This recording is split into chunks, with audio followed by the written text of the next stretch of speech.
Today I'm going to be talking about how I met AASL Standard number 5, which is Program Management and Administration. So there are four parts or elements to this standard.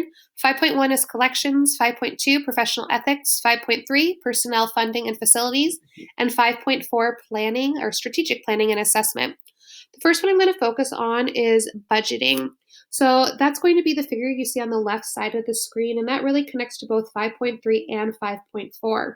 Before I was able to have an official position as a librarian in a school, a lot of what I did for class involved interviewing other practicing librarians and using information from their libraries. So the figure on your left there that starts with operating income is for a Class A library in Grand Forks, North Dakota, an elementary library. And so if you see, like her budget increased about $250 a year, a little bit less as time went on, especially because the 2020-2021 was projected when we first spoke. So what we did is I went through, I talked to her about where all of her money came from, so the annual budget plus the money that they got from the book fair, and then where she anticipated spending that.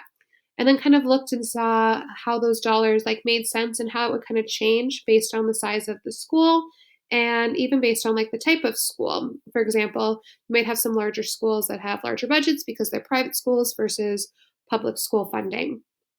When I became a librarian, I learned very quickly that not all budgets are the same. So at, I believe it was Lake Agassiz, she had $3,000 from the school district, and then an extra thousand came from the book fair, so about $4,000 to operate the library.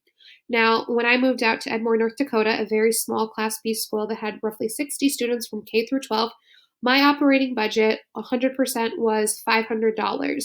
And that went towards online databases, books, and anything else that I could possibly need in the library. So it was quite a step down, but we also had quite a fewer students. The largest issue I had when it came to budgeting as I stepped into the librarian role was that our collection was extremely outdated.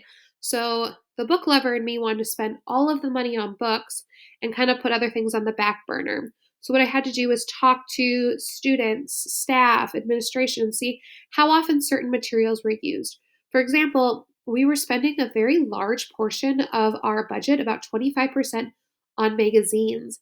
And a lot of those magazines weren't checked out or were solely checked out by staff. So I made the decision to cut that and to put that money again towards books that the students would really enjoy. You'll see in the photo of me standing by the table, there was a lot of VHSs that I had to leave and bring out of the library. Um, Tried to give them up for donation. Nobody, unfortunately, would take them.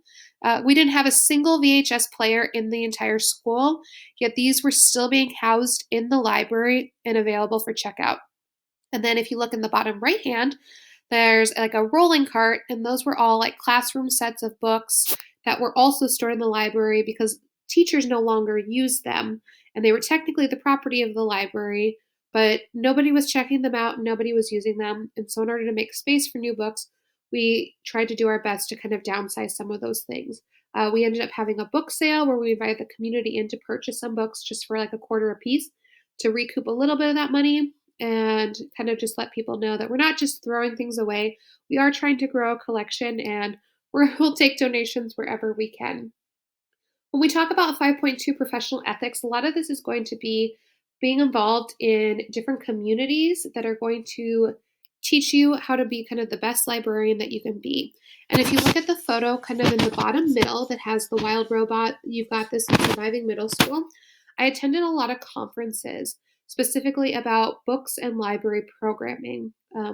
So making sure to connect with like-minded people, that way you're always staying up and like aware of everything that's changing in the community, the library community, and making sure that you're hitting all of those benchmarks with like our expectations for professionals. And then the last one, 5.1 collections. Again, a lot of this is going to go kind of back to the weeding as I kind of talked about a little bit earlier, and just making sure that you're developing a diverse collection. And so what does diverse mean for your population?